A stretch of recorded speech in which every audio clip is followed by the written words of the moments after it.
ഘോഷിക്കുന്നത്. ശിവന്റെയും പാർവതിയുടെയും ഇളയ പുത്രനായ ഗണപതി 108 നാമങ്ങളിൽ അറിയപ്പെടുന്നുണ്ട്.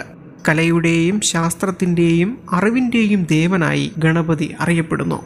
എന്ത് ചടങ്ങുകൾ നടക്കുമ്പോഴും ഗണപതിയെ ധ്യാനിച്ചുകൊണ്ടാണ് ആരംഭിക്കുന്നത്. വിഘ്നങ്ങളില്ലാതെ പൂർത്തീകരിക്കാൻ വേണ്ടിയാണ് ഇതെന്ന് വിശ്വസിക്കപ്പെടുന്നു. വിനായകൻ എന്നും ഗണേശനെന്നും വിശ്വാസികൾക്കിടയിൽ ഗണപതി അറിയപ്പെടുന്നു. ഗണപതിയുടെ ജനനത്തിന് പിറകിൽ പല വിശ്വാസങ്ങളും പറയപ്പെടുന്നുണ്ട്. പാർവതി ദേവി കുളിക്കാൻ പോകുമ്പോൾ ഗണേശനെ കാവൽ നിർത്തിയെന്നും ശിവൻ വന്നപ്പോൾ ആളറിയാതെ തടഞ്ഞുവെന്നും പറയപ്പെടുന്നു. ഉഗ്രകോപിയായ പരമശിവൻ ഗണേശന്റെ ശിരസ് ഛേദിക്കാൻ ഇക്കാരണത്താൽ ഇടവന്നു. പിന്നീട് പാർവതി ദേവിയുടെ ദുഃഖം മാറ്റാൻ ഗണേശന് ഗജത്തിന്റെ ശിരസ് നൽകി വീണ്ടും ജന്മം നൽകി എന്നുമാണ് വിശ്വാസം. ദേവന്മാരുടെ പ്രത്യേക അഭ്യർത്ഥന മൂലമാണ് ഗണേശനെ ശിവനും പാർവതിയും ചേർന്ന്